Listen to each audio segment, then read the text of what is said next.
diciendo aquí, fíjense, que activa, estas van a liberar el tromboxano A2 y el ADP, y eso iba a llamar a las demás plaquetas para que se agreguen en ese sitio, ¿sí? Si nosotros vemos ahí aumentado de tamaño, aquí a nivel de nuestro colágeno, fíjense, decía yo, las plaquetas podrían unirse directamente al colágeno, ¿ok? Pero cuando existe, y lo más frecuente que haya, si no es patológico, es que nosotros le tengamos a estas moléculas que vemos aquí, que sería el factor de von Willebrand, ¿ok? Y ahí sí, estas plaquetas van a presentar ahí una glicoproteína 1B, y ahí fíjense, ahí sí ellas se unen al factor de von Willebrand y esa unión sí es mejor, ¿ok? Muy bien, voy a ver qué dicen aquí. Sí, la serotonina también se libera, la serotonina también funciona como un vasoconstrictor principalmente, ¿sí? Muy bien, entonces ocurre eso, ¿sí? A ver, muy bien. Entonces, fíjense, lo primero que nosotros vimos es que ellas vinieron aquí y formaron una primera placa, ¿ok? Después se activaron ellas y empezaron a pedir ayuda, liberaron ahí otras moléculas y ahí vinieron a agregarse las demás moléculas, ¿ok? Ahora, fíjense, hay otra molécula, una vez activada, ellas van a liberar el ADP, ¿ok? Esta ADP, la adenosindifosfato, puede actuar sobre esta misma plaqueta o sobre otra plaqueta que está bien cerca, ¿ok? ¿Y qué va a ocurrir? Fíjense aquí. Eh, Aquí nosotros estamos viendo cuando ellas se unieron primeramente aquí al factor de von Willebrand, pero vamos a ver que después ellas se van a unir entre ellas, así como ocurre aquí. Fíjense, así como ocurre aquí, ¿ven? Ellas están unidas aquí a este nivel, pero lo que nosotros vamos a ver aquí es esa unión, pero entre ellas en donde están ya a este nivel, no unida al colágeno ni al factor de von Willebrand, sino la unión entre las plaquetas, ¿sí? ¿Y cómo ocurre esa unión? ¿Sí? ¿Cómo ocurre esa unión? Vamos a ver aquí. Estas plaquetas van a expresar, fíjense, estas plaquetas van a expresar una glicoproteína, ¿sí? Que va a servir como receptor, así como estábamos diciendo, y esa glicoproteína es lo que va a permitir que estas plaquetas se unen entre sí, ¿ok? Esa glicoproteína 2B3A, ¿sí? Si nosotros nos fijamos, es como si fuese que no va a encajar aquí. Esta glicoproteína no va a encajar directamente con esta glicoproteína. Es como si fuese que no entran en contacto, no estén tan unidos. Es como si fuese que esta tenga una mano, una plaqueta tenga así una mano y la otra tenga así una mano y no encajan tan bien, ¿ok? No se pueden agarrar así y mantenerse unida ahí para formar la agregación plaquetaria. Entonces, ¿qué ocurre? ¿Sí? Esta glicoproteína que está aquí y esta glicoproteína en la otra plaqueta, ¿sí?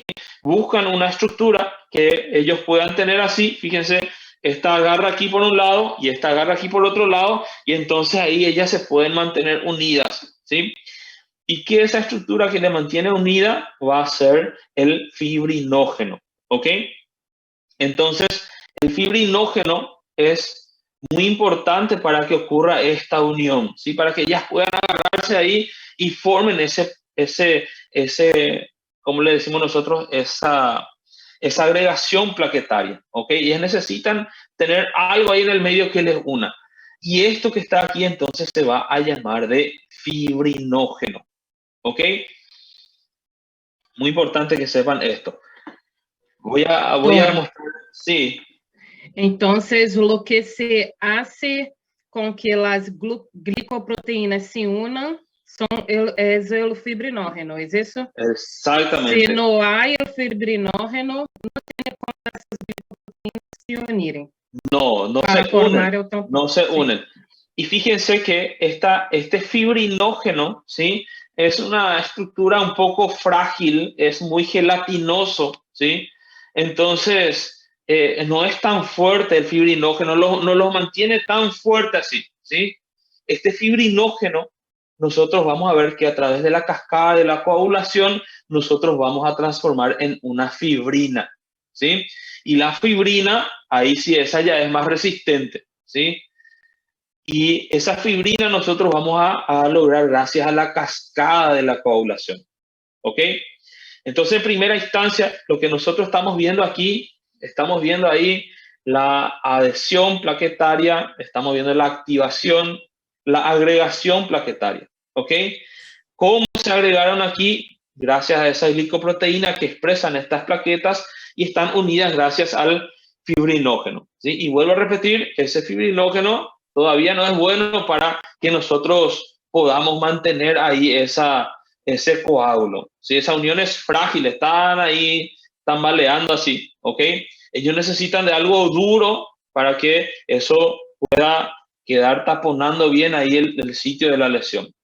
Ahora, ¿qué se necesita eso? Necesitamos convertir este fibrinógeno, este pegamento que tenemos aquí, en fibrina, ¿sí? Ese es nuestro objetivo. Una vez que convirtamos el fibrinógeno en fibrina, entonces podemos decir que nuestro coágulo está ahí bien firme y eso no va a ser expulsado, ¿sí? No va a salir de ahí, no se va a convertir en un trombo y ir a causar allá un ACV, digamos, ¿ok?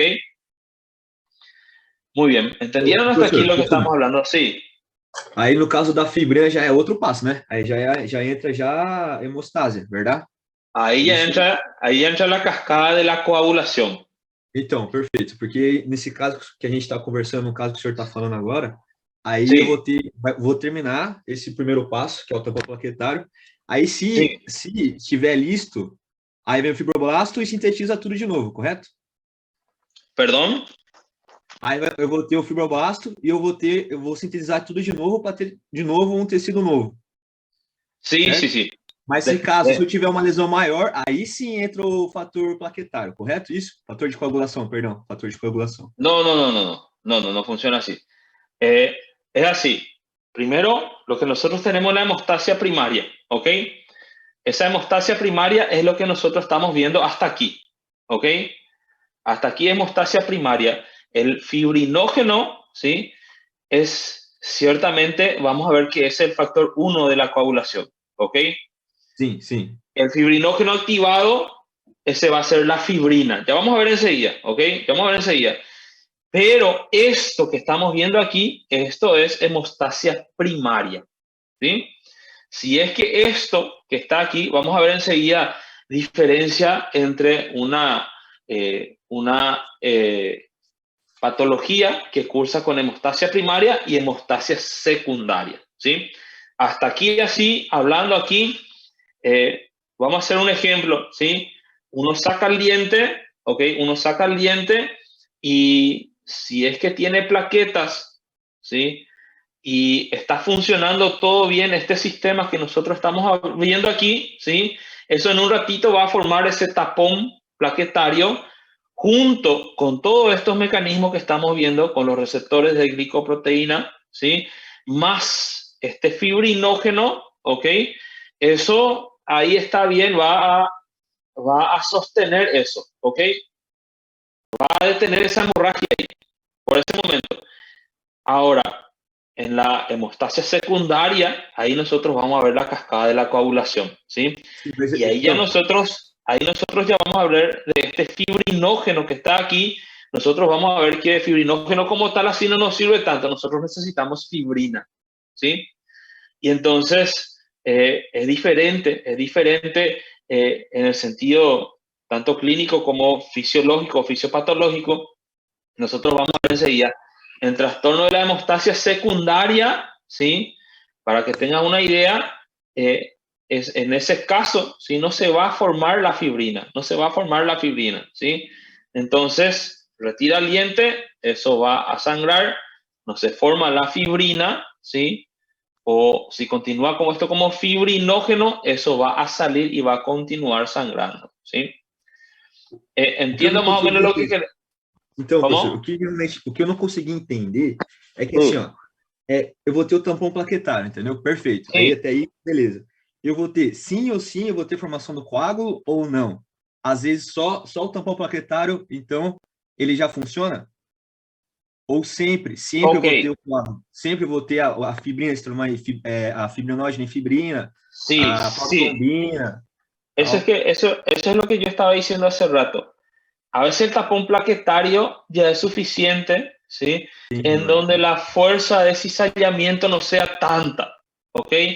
En Sim. caso, por ejemplo, que haya una lesión vascular de un sistema venoso, en donde ese sistema venoso, la presión no sea tanta, así como en una arteria.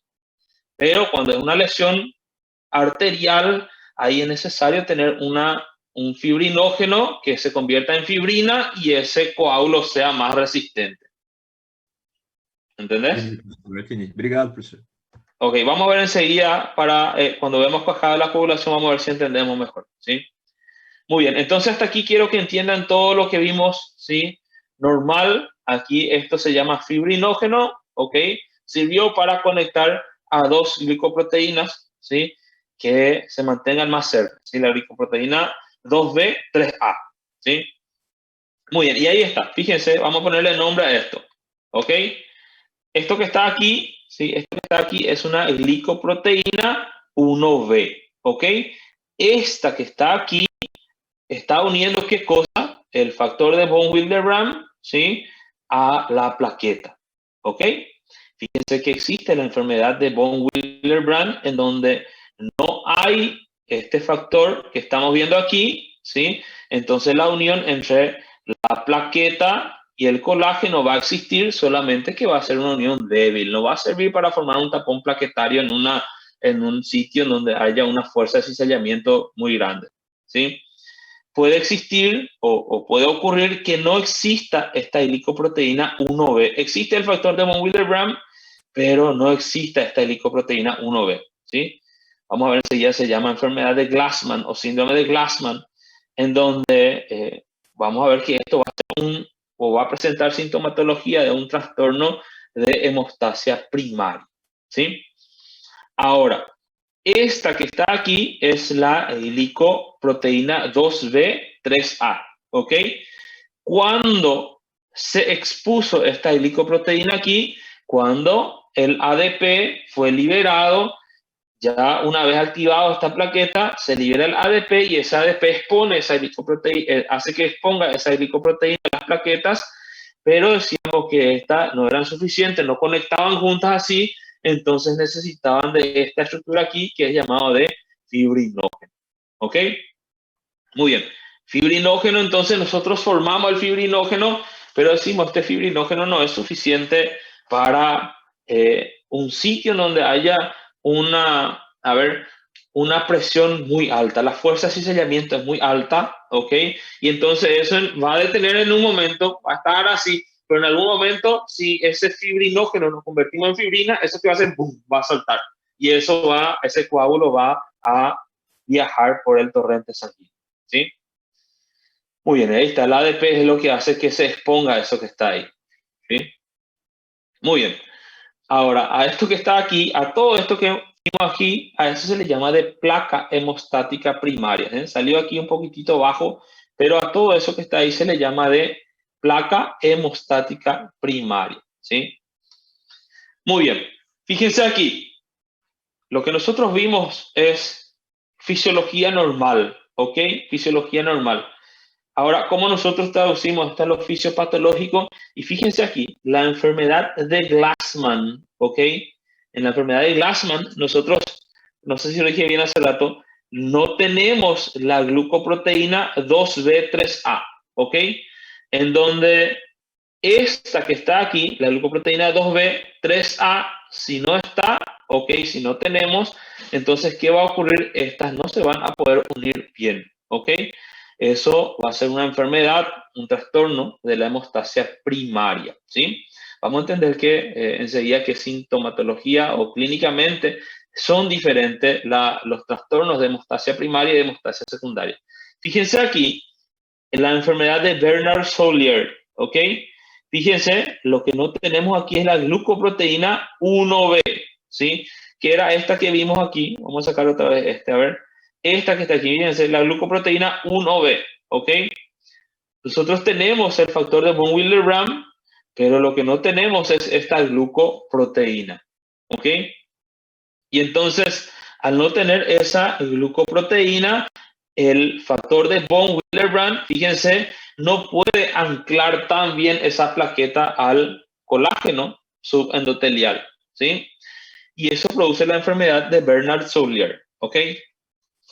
Ahora, existen otros tipos de trastornos o enfermedades, ¿sí? Esto, fíjense, estas son enfermedades que no menciona nuestro libro, pero que yo les pongo porque son llamativos para que vean de que existen estos, ¿sí? Así, para decir así, entre nosotros, no creo que ningún examen que no sea el doctor Torales se le pregunte esto, ¿sí? Estoy brincando. No creo que alguien vaya a rendir en la revalida y le pregunte, a ver, cuál es la fisiopatología o cuál es la clínica de la enfermedad de Glassman, ¿ok? Son enfermedades muy raras, entonces difícilmente esto se les llegue a preguntar, pero para que vean de que existen y que es importante saber de que fisiológicamente qué es lo que existe y qué hacen, ¿sí? Y si no están, pueden producir ciertas enfermedades, ¿sí? Raras, pero pueden producir, ¿ok? Muy bien, fíjense, otras patologías que pueden ocurrir aquí, una hemostasia primaria, trastorno hemostático primario, dice enfermedad de pool de almacenamiento, ¿sí? Esto nada más son estos gránulos, ¿sí? Ellos están como si fuesen una bolsa y como si fuese que esa bolsa no exista o sea muy pequeña, entonces esos gránulos no tienen tantos gránulos como para liberar y poder activar a otros sistemas, ¿ok? Muy bien. Y estas enfermedades que vemos aquí son enfermedades en donde existen ciertas deficiencias en la liberación de ciertos gránulos. Ciertamente no son enfermedades, puramente enfermedades de la hemostasia, ¿sí? Sino que son enfermedades asociadas a otras enfermedades, ¿sí? En la enfermedad de esta Sheria Higashi, ¿sí? Esta que está aquí es una enfermedad en donde la persona tiene una neuropatía con trastornos de la hemorragia, ¿sí? No es una enfermedad propia de trastornos de la hemostasia, ¿ok? Fíjense aquí, yo sé que esto van a ver ustedes en fármaco, pero nuestro libro ya les menciona drogas que van a actuar en la hemostasia primaria, ¿ok? Los AINES, ¿sí? La aspirina principalmente, ¿sí? Y los AINES, ellos van a hacer ¿qué cosa? ¿Quién recuerda qué hacen ellos? ¿Qué hacen ellos? ¿Ya estudiaron ya eso en fármaco? Aún no, doutor. ¿No? Professor, Ok, mas nesse caso eu vou inibir os eicosanoides, né? muy. Prostaglandina e tal. Inhibe a la ciclooxigenasa. Recuerden, son inhibidores de la ciclooxigenasa. Y por un lado, si ustedes recuerdan, estaba la vía de la lipoxigenasa y de la ciclooxigenasa. Y por esa vía nosotros veíamos que se producía, ¿qué cosa? El tromboxano A2, ¿ok? Entonces, ¿qué es lo que hacen estos AINES, ¿sí? Y la aspirina principalmente? ¿Qué es lo que van a hacer? Van a inhibir, ¿ok? La producción de tromboxano A2, ¿ok? Entonces, al inhibir la producción de tromboxano A2, se va a ver dificultosa tanto la activación como la agregación plaquetaria, ¿sí? Por eso es que en personas que son cardiópatas, ¿sí? En personas que tienen fibrilación auricular, que tienen una mayor predisposición a formar trombos o coágulos, ¿sí? Personas que están encamadas, ya no se mueven, ellos por una éstasis vascular o venosa, ellos tienden a formar más trombos, ¿ok? O coágulos. Entonces, ¿qué consumen? Consumen aspirina, ¿ok? La aspirina, ¿qué es lo que hace? Va a inhibir o va a disminuir la producción de nuestro tromboxano A2, ¿ok? Por ese mecanismo, entonces disminuye la activación y agregación plaquetaria, ¿ok? Y los otros AINES también hacen, ¿ok? Los AINES que pueden ser, a ver, dipirona, puede ser el diclofenac, el ketorolac, todos ellos son AINES, ¿ok? Ok, entonces, por ese mecanismo, puse así separado aquí la aspirina porque la aspirina es un inhibidor irreversible, ¿ok? ¿Qué significa eso? Que una vez que actúa sobre una plaqueta, eso va a afectar a esa plaqueta durante toda la vida de esa plaqueta, ¿ok? O sea, 8 a 10 días esa plaqueta ya no va a poder, en este caso, producir su tromboxano, ¿sí? Entonces, por eso diferencia aquí. Es muy importante eso. Ustedes van a ver después otra vez, cuando vean cirugía, ¿sí? Ustedes van a ver si es que un paciente está consumiendo su aspirina, ¿ok? Y entonces esa aspirina tiene que, si se va a someter a una cirugía programada, tiene que suspender una semana antes, ¿ok? Tiene que buscar otra forma de anticoagular o 8 a 10 días mínimo tiene que dejar de consumir su aspirina porque si no ese paciente va a sangrar o tiene mayor posibilidad a la hemorragia, ¿ok? ¿Sí? Ok. Fíjense, estas son otras drogas. El clopidogrel es muy utilizado, ¿sí? La ticlopidina, esto no se utiliza tanto aquí, no sé si en Brasil se utiliza, pero el clopidogrel sí es muy utilizado en personas cardiópatas, ¿ok?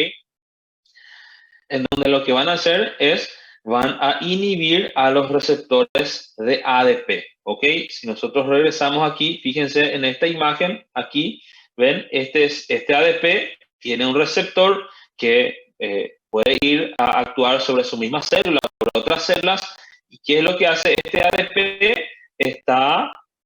Hace que esta plaqueta, ¿sí? Presente esta glicoproteína que está aquí, ¿sí? La glicoproteína 2B3A, ¿ok? Y entonces, ¿qué va a hacer el clopidogrel? Va a competir con este ADP por su receptor, ¿ok? Va a bloquear aquí el clopidogrel esto, entonces te va a venir aquí y no le va a lograr a estimular a esta célula. Entonces, esta plaqueta que está aquí no va a exponer ese receptor aquí, esta glicoproteína, ¿sí? Entonces va a evitar la agregación plaquetaria, ¿sí? A heparina é o mesmo princípio, professor? No, la heparina no. La heparina vamos a ver enseguida qué hace, ¿sí? La heparina Perfeito. es otro principio, porque la heparina y la warfarina vamos a ver que ellos actúan más bien en las cascadas de la coagulación, ¿sí? Vamos a ver enseguida más adelante. Muy Perfeito. bien, y fíjense aquí, estos también son medicamentos que se utilizan mucho, todo esto en enfermedades cardiovasculares, ¿sí? Cuando se va a colocar algún stent, por ejemplo, el axizimab y el tirofiban, ¿ok?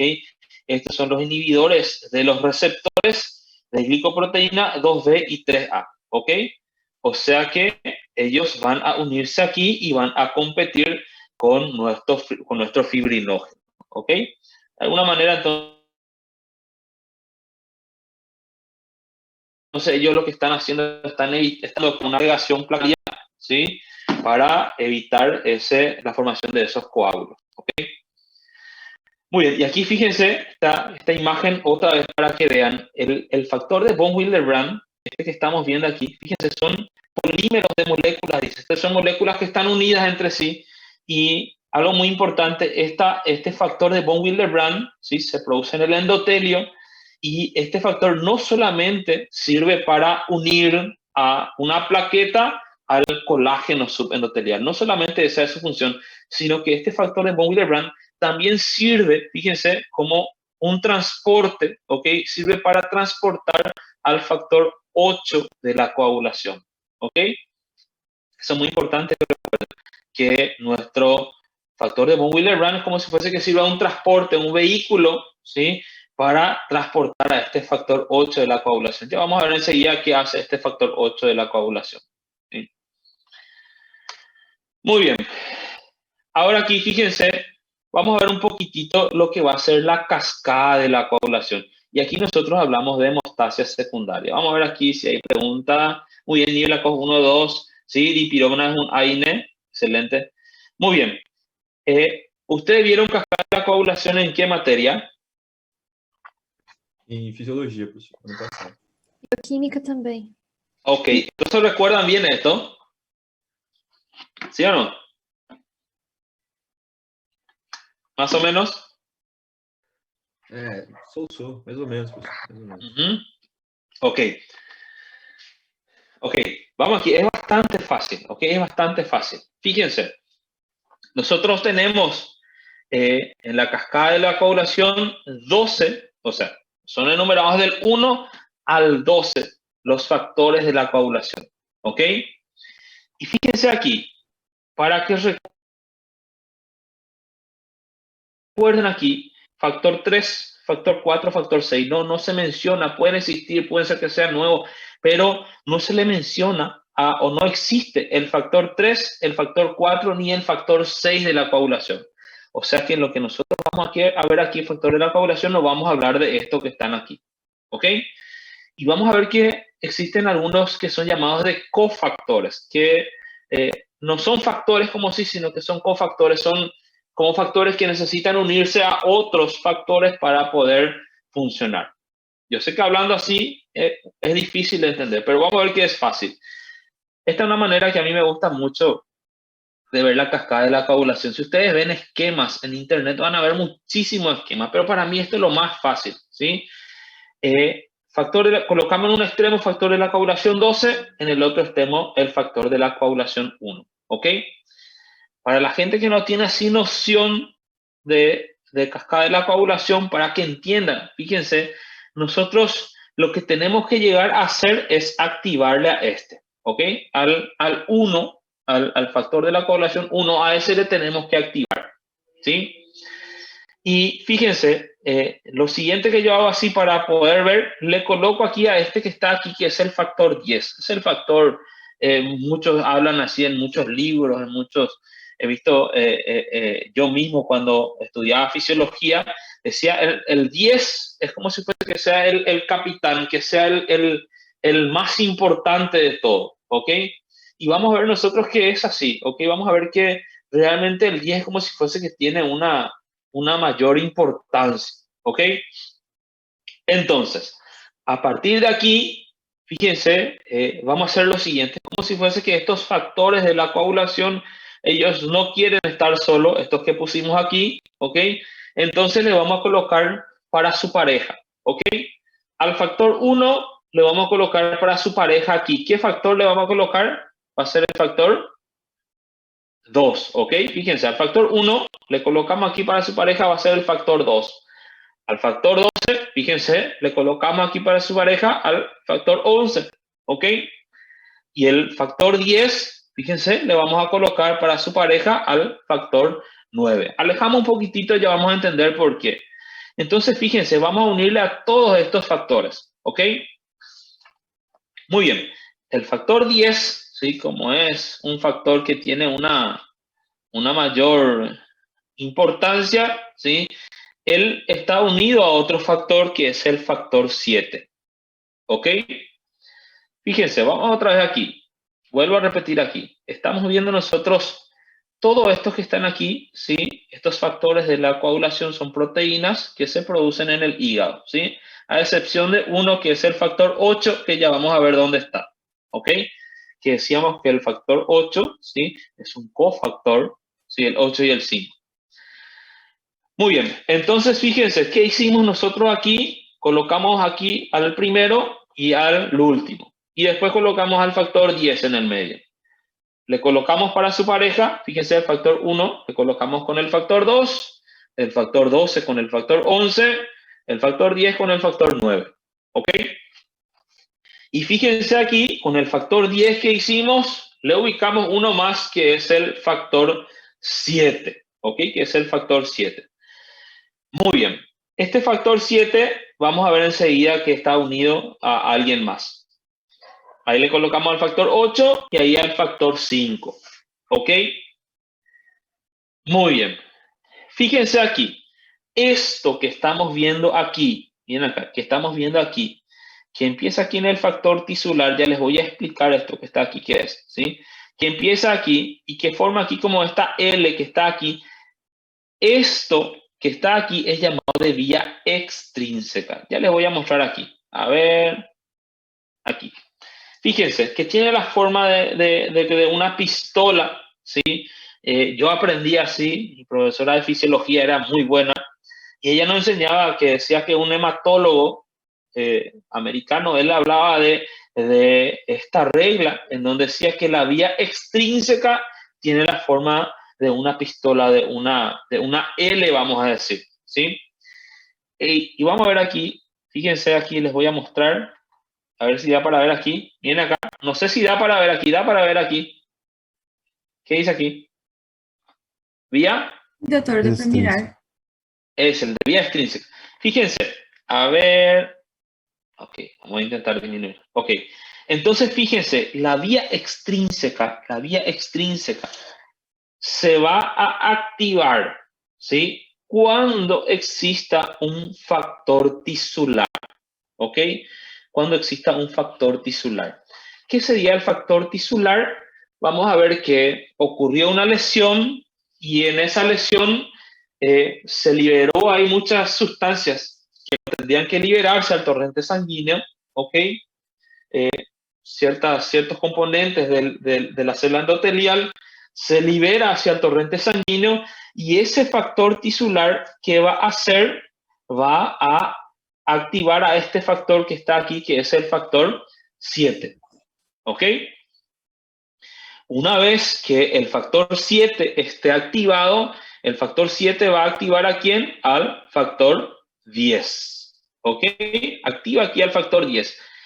El factor 10 activado se va a unir al factor 5, ¿ok? ¿Y qué van a hacer juntos? Van a ir a activar ¿a quién? Al factor 2, ¿ok? Van a ir a decirle al 2, amigo, tenés que activarte porque ya nosotros estamos activados porque encontramos un factor tisular en la sangre, ¿ok? Activamos aquí al factor 2. ¿Y qué hace el factor 2? Activado, ¿sí? Va a activar al factor 1, ¿ok?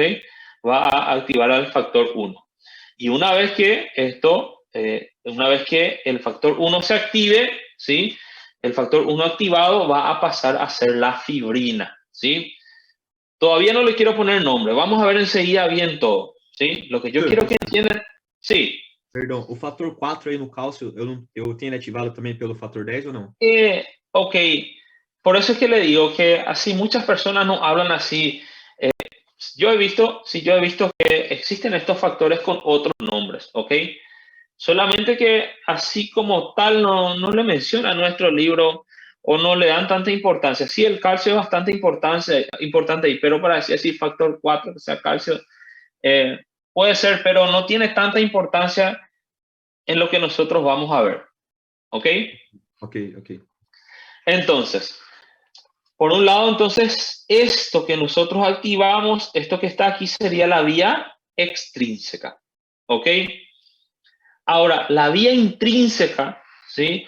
Nosotros vamos a ver que el que va a activar a la vía intrínseca va a ser el colágeno, ¿sí? Principalmente el colágeno que quedó expuesto.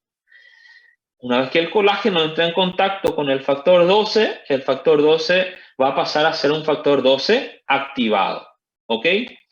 Este factor 12 activado va a activar aquí al factor 11, ¿sí? Que estaba inactivo, activa el factor 11 y el factor 11, ¿qué va a hacer? Va a activar al factor 9, ¿ok? Activa ahí al factor 9 y el factor 9 va a unirse con el factor 8, que es un cofactor, ¿ok? Y juntos van a ir a activar ¿a quién? Al factor 10, ¿ok? Activan al factor 10 y esto ya va a ser común con esta vía. El factor 10 va a unirse al cofactor 5, juntos van a activar al factor 2 y el factor 2 al factor 1. ¿Sí? Tanto es así que esta vía que estamos viendo aquí se le llama fíjense, vía común. Esta es la vía intrínseca, esta es la vía extrínseca y a partir de aquí ya sería como una vía común para las dos. ¿Ok? Lo que yo quiero que ustedes vean que todo esto que estamos viendo ahí del 12 activa al 11, del 11 al 9, o del factor tisular activa al 7, 7 activado, va al 10 activado, ¿sí? Lo que tienen en común, tanto vía intrínseca como vía extrínseca, es activar a este que está aquí, ¿sí? Llegar a este que está aquí, que es el fibrinógeno, ¿ok? No caso, Donde, professor, dois sí, fatores ativam o fator 10, tanto o fator 9 quanto o fator 7 são capazes de ativar o fator 10, sí, indiferentemente? Sí, sí. Inclusive hay más moléculas que pueden activar al factor 10. Entendi. Fíjense aquí. Quiero que miren aquí. Factor 1, ¿ok? Factor 1 es este que está aquí, ¿ok?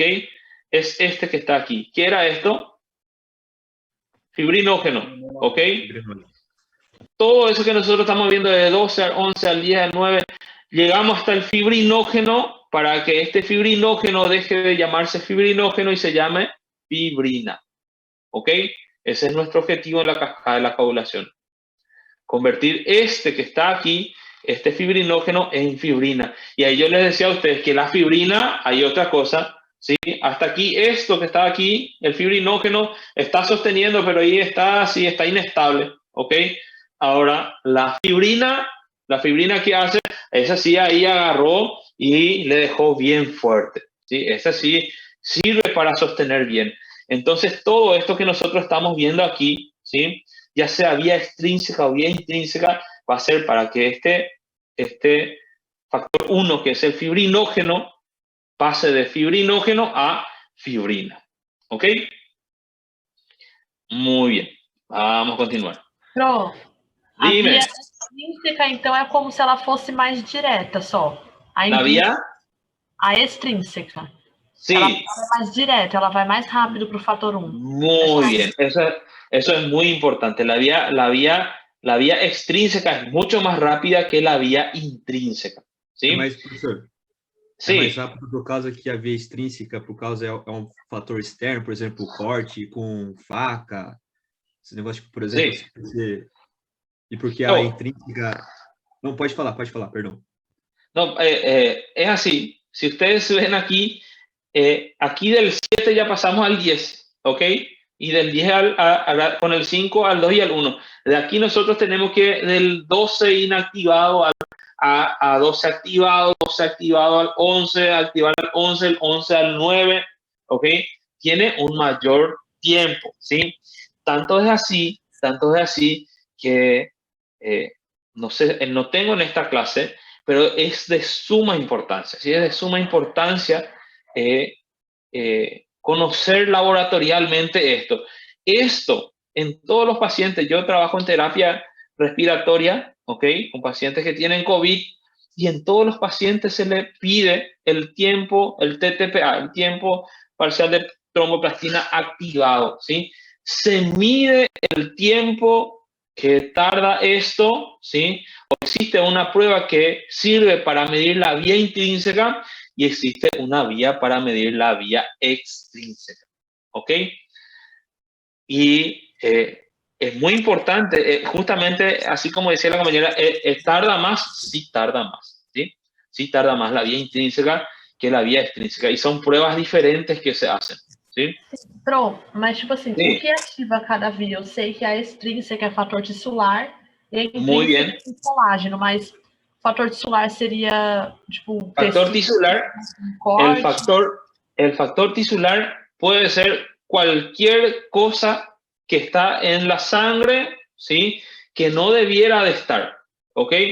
Lesionó ahí su membrana, el endotelio, esa membrana se fue al torrente sanguíneo, ese es un factor tisular, ¿ok? Algo que no debiera de estar en el torrente sanguíneo, ¿sí?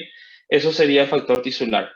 Yo cuando decía así, cuando estudiaba, acordaba así, la vía extrínseca, como esto que está aquí era una pistola, ¿ok? Yo me acordaba así de FT, ¿ok? Ya como franco, ¿sí? FT sería factor tisular, ¿ok? Yo me acordaba así de francotirador. El factor tisular, ¿sí? Esto que está aquí es el que va a activar el factor 7, ¿ok? Muy bien. Y fíjense que tanto así esta pistola aquí, que está aquí, según he visto, el medicamento que actúa en esta vía es la warfarina, ¿ok? Y war en inglés significa guerra, ¿ok? Guerra. Vamos a ver enseguida cómo actúa la warfarina, pero lo que quiero que ustedes vean es que todo esto tiene relación ahí, la pistola, el francotirador, factor tisular, cosas que ustedes pueden buscar otra manera de recordarse mejor, ¿sí? Muy bien, en fin, lo que nosotros estamos viendo aquí, o lo que nosotros queremos hacer aquí, es llegar a activar a nuestro factor 1, ¿sí? Muy bien, otra de ahí. Sí, le escucho, pueden hablar. Qual a prova bioquímica que é usada para avaliar cada uma das vias que o senhor ia falar? La vía intrínseca se utiliza la TTPA, el tiempo parcial de tromboplastina activada, ¿sí? Y en la vía intrínseca. Y en la vía extrínseca se utiliza el tiempo de protrombina, ¿sí? Y se utiliza una prueba que se llama INR, ¿sí? La INR y el tiempo de protrombina se utiliza en la vía extrínseca. Y en el otro se usa el tiempo parcial de tromboplastina activada. Eso no involucra tanto fisiopatología. No recuerdo si nuestro libro ya mencionaba eso, pero eso es de suma importancia, ¿sí? Eso es de suma importancia. Yo creo que eso van a volver a ver después, ¿sí? Muy bien, aquí le faltó una línea, ¿ok? Ok, fíjense aquí. El factor 2, ¿ok? El factor 2, esto que está aquí, se llama protrombina, ¿ok? Cuando nosotros activamos al factor 2, ¿cómo creen que se va a llamar el factor 2 activado? Si aquí es protrombina, se va a llamar de trombina, ¿ok? Qué mal color elegí porque no da para leer, parece, ¿eh? Ok, entonces tenemos la trombina. ¿Qué va a ser la trombina? Ya es un factor activado, ¿ok? ¿Y qué hace esta trombina? Fíjense, va a ir a decirle al 1, ¿sí? Amigo, tenés que activarte, ¿sí? ¿Quién era el factor 1? El fibrinógeno, ¿ok? El fibrinógeno.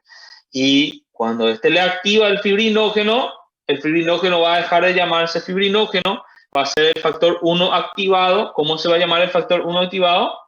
Fibrina. Fibrina, ¿ok? Ese es el objetivo tanto de la vía intrínseca como de la vía extrínseca.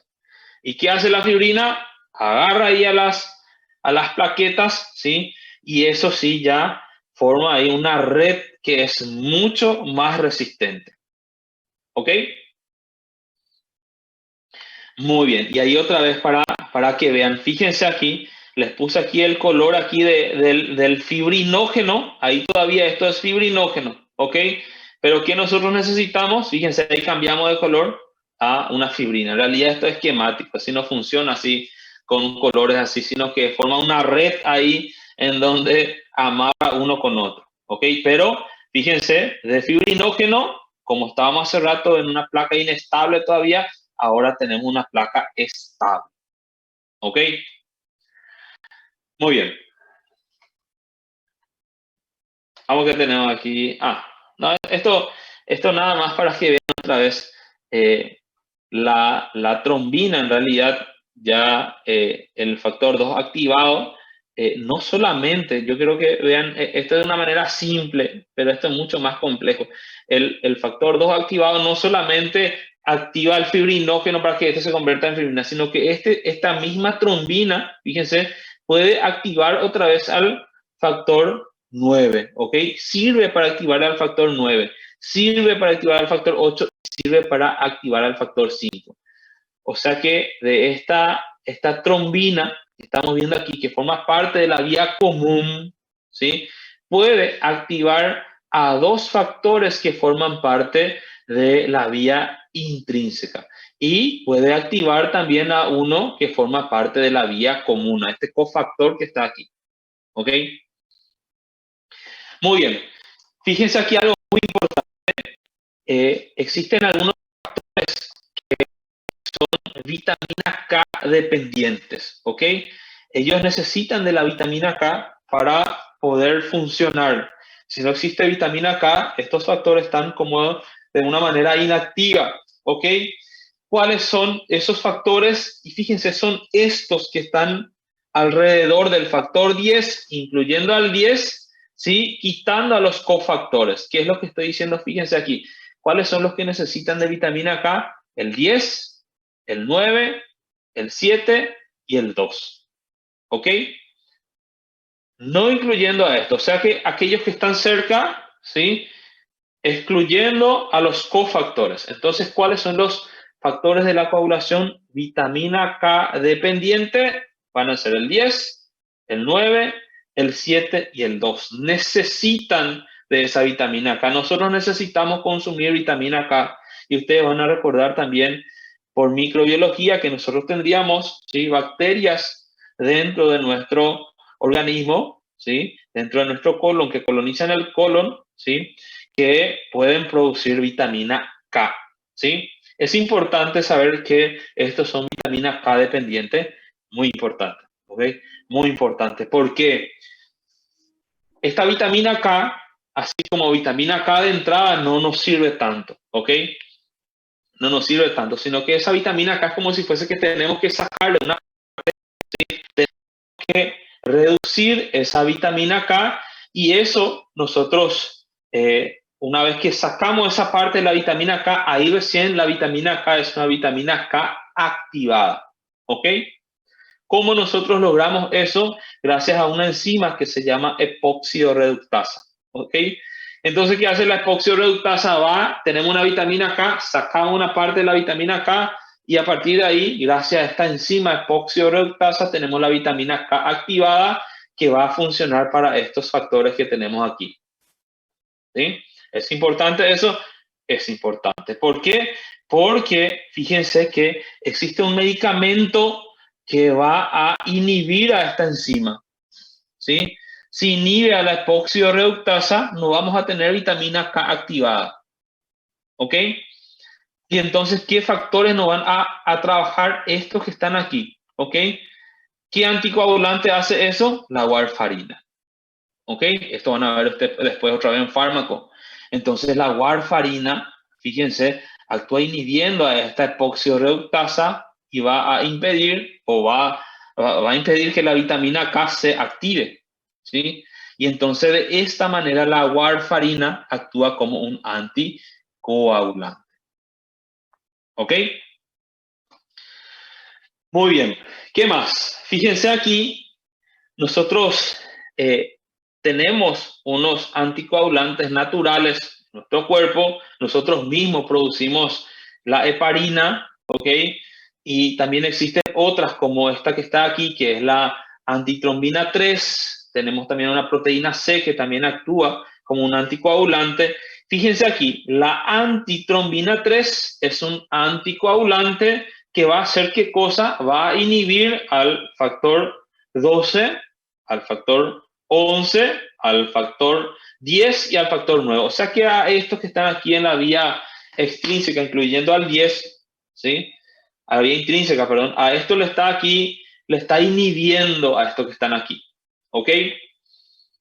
Ahora, esa antitrombina produce nuestro propio cuerpo, ¿sí? ¿A quién le inhibe? A estos que pintamos aquí, 12, 11, 9, 10, ¿ok? ¿Es importante? Es importante. Un compañero hace rato preguntó cómo actúa la heparina y fíjense aquí, la heparina, ¿qué es lo que hace la heparina? Va a potenciar la acción de la antitrombina. O sea que uno se aplica la heparina, ¿ok? Y la heparina, ¿qué hace? Está potenciando la acción de la antitrombina 3, ¿sí? Y entonces va a aumentar la inhibición de estos factores. ¿Ok? Ya la antitrombina en nuestro cuerpo, vamos a suponer, estaba inhibiendo ahí vamos a poner un número, a 20 kilómetros por hora, aplicamos heparina, ahora está inhibiendo ahí a 100 kilómetros por hora. ¿Ok? Entonces, de esa manera va a actuar nuestra heparina. ¿Sí? Então, entendi. É heparina, mas mesmo assim ela acaba atingindo também o extrínseco, porque ela atinge o 10 também, né? Sí, sí, a partir de ahí va a hacer ya la vía común, ¿sí? Entendi. Uhum. Ok, fíjense, parece algo así, parece algo, no sé si, yo a veces digo así, cuando yo estaba en tercer año, parece que no valoraba esto. Ahora que estoy en el hospital, yo veo que yo estoy aplicando heparina a mi paciente, yo tengo que saber si le estoy aplicando la dosis justa o falta o no, ¿sí? entonces yo le voy a pedir la TTPA, ¿sí? El tiempo parcial de tromboplastina activada, que está evaluando la vía intrínseca principalmente y sería el sitio donde está actuando la heparina. ¿Ok? Si yo pido aquí, fíjense, ciertamente nuestra warfarina también va a afectar al factor 9. El tiempo de protrombina o la INR sirve más bien para estudiar a la vía extrínseca. ¿Ok? Muy bien. Y aquí, fíjense, existe una proteína, que es la proteína C, ¿sí? Que la proteína C va a inhibir a los factores 8 y 5, ¿ok? Esta proteína C es una proteína C anticoagulante, no tiene nada que ver con la proteína C reactiva, que es una molécula que se activa en inflamaciones agudas, ¿sí? Esta es otra proteína C de la coagulación, ¿sí? ¿A quién va a inhibir? Al factor 8 y al factor 5, ¿sí? Y esta proteína C se potencia gracias a una proteína que se llama proteína S, ¿ok? Entonces, estas también son como anticoagulantes. Muy bien. Esto, nada más para que vean, fíjense cómo actúan estos coagulantes naturales. Fíjense aquí, la antitrombina 3, ¿ok? La antitrombina 3, voy a regresar aquí, ¿a dónde estamos? Aquí. ¿A quién va a inhibir la antitrombina 3? 12, 11, 10, 9, ¿ok? Vamos a intentar entender este esquema. Antitrombina 3, ¿a quién va a inhibir? A ver, aquí le tenemos al factor 11, ¿ok? Al factor 9, al factor 10, y aquí inclusive en este esquema le inhibe al factor 2 activado, ¿ok? Muy bien, pasa que esto que está aquí es de un libro diferente y la otra información de otro libro diferente, pero por lógica también, como es antitrombina, tiene que inhibir también a la trombina, ¿sí? La proteína C, fíjense, esta que está aquí, nosotros recién veíamos aquí que iba a inhibir al factor 5 y al factor 8, ¿ok? Entonces le inhibe a los cofactores. Vamos a buscarle aquí a los cofactores. Aquí, la proteína C, fíjense, le inhibe a quién? Al factor 8, ¿ok? Y al factor 5, ¿dónde está nuestro factor 5? Aquí está el factor 5, ¿ok? Muy bien, y este que está aquí es un factor inhibidor del factor tisular plasmático, así se llama, y esto que está aquí, fíjense, también va a ayudar a inhibir a este que está aquí, al factor 7A, esto no se menciona tanto el 7 activado, ¿ok? A nuestro factor 10 activado, ¿ok? Muy bien, y fíjense, esto es lo que nosotros estábamos hablando, de nuestro fibrinógeno, ¿sí? Va a pasar a ser una fibrina soluble. Existe un factor 13 también que se menciona, el factor 13 es un factor estabilizador ¿cómo se dice?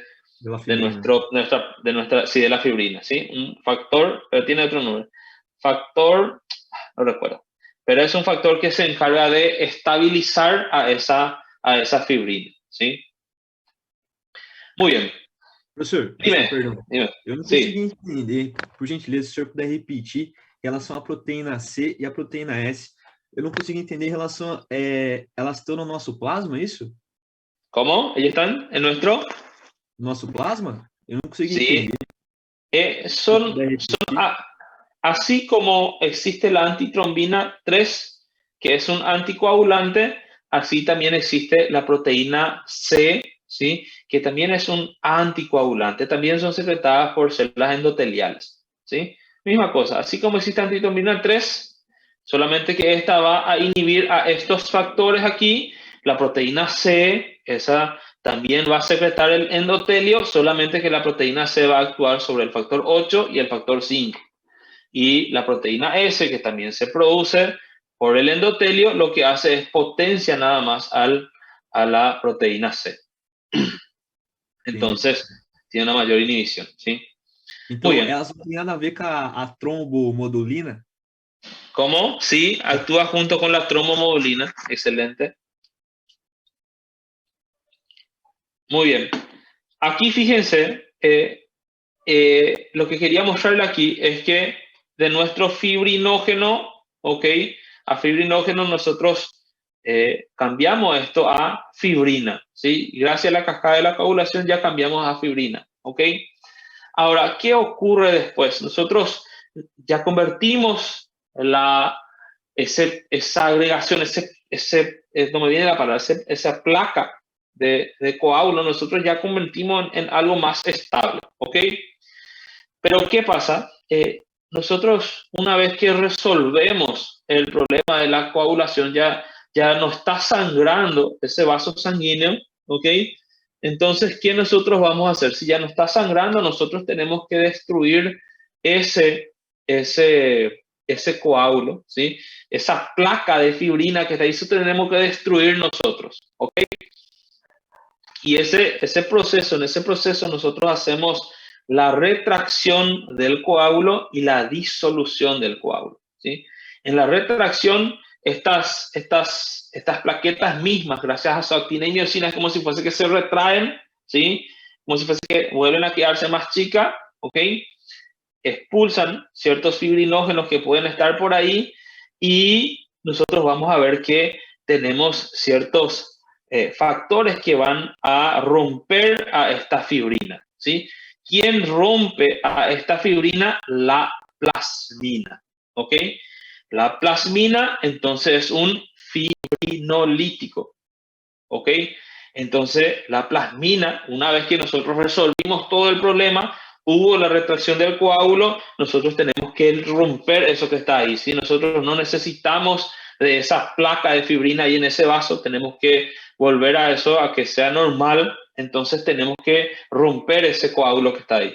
¿Cómo rompemos? Gracias a la plasmina, ¿ok?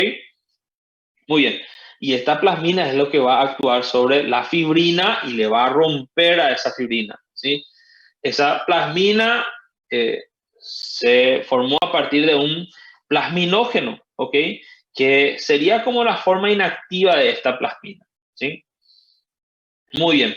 Y fíjense aquí como resultado de esta acción de la plasmina, se rompe aquí esta fibrina y es como si fuese que quedan ciertas moléculas de estas fibrinas que quedan por ahí, ¿sí? Una de ellas es el dímero D. Es muy importante también el dímero D. eh, Se pide mucho en ciertas enfermedades infecciosas, ¿sí? Professor, Para quem que excreta o plasminógeno? Quem que excreta isso aí para virar plasmina? Sí, el plasminógeno, todo esto son producidos en el hígado, ¿sí? Y Certo. existe un factor, ¿sí? Un factor activador del plasminógeno, ¿sí? Que lo que hace es detecta a estas moléculas que resultaron de haberse lesionado esta fibrina y a partir de ahí esto empiezan a romper esta fibrina. Certo. Uma outra Pero, questão, voltando um pouco sí, na questão ainda da heparina. Quando você olha a heparina, quase todas falam baixo peso molecular. Aí sí. abre-se duas questões. O que seria esse baixo peso molecular e por que vem isso? Existe alguma de alto peso molecular? Ok, existen otros tipos de heparina nada más, pero sí la heparina de bajo peso molecular es así como dice, tiene bajo peso molecular. Pegando así la heparina y comparando con las otras, con los otros tipos de heparina, el peso molecular es más bajo, ¿sí? Entendi. Forma de administración es diferente y existen, aparte de la bajo molecular, existen otras heparinas, ¿sí? Existen muchas otras heparinas. Pero no se preocupen con eso todavía es muy importante que ustedes entiendan lo fisiológico, fisiopatológico, ¿sí? Y Perfeito. van a entender más adelante en qué ocasiones se utilizan los diferentes tipos de heparina. Pero más o menos va por ese camino. Entendi. O senhor estava falando do dímero D, eu interrompi o senhor. Ia falar que tem uma Sí. patologia, que tem problema. Lo que estaba diciendo es que el dímero D, esto que está aquí, se utiliza mucho como un, como un estudio predictivo de una enfermedad, ¿sí? Cuando uno tiene COVID, por ejemplo, o cualquier tipo de enfermedad infecciosa, siempre ocurren estos trastornos de coagulación. Siempre uno tiene tendencia a, que tenga cierta trastorno de coagulación, que su sangre se quede más hipercoagulable, ¿sí? Entonces se forman muchos fibrinógenos y muchas fibrinas, ¿ok? Cuando se forman muchos fibrinógenos, mucha fibrina, ocurre mucha fibrinólisis, ¿ok? Si ocurre mucha fibrinólisis, va a existir mucho dímero D en sangre, ¿ok? Si es que ocurre eso, significa que la enfermedad está en un periodo muy agudo, donde hay mucha ruptura de esta fibrina, ¿sí? Entonces se suele dosar el dímero D en sangre y no es lo mismo una persona, a ver, que tenga un dímero D, que tenga 1000, ¿sí? Que tenga 500, por decir, ¿entiendes? Que tiene 500 o 500 es lo normal en realidad, pero que sea un valor de 3000 y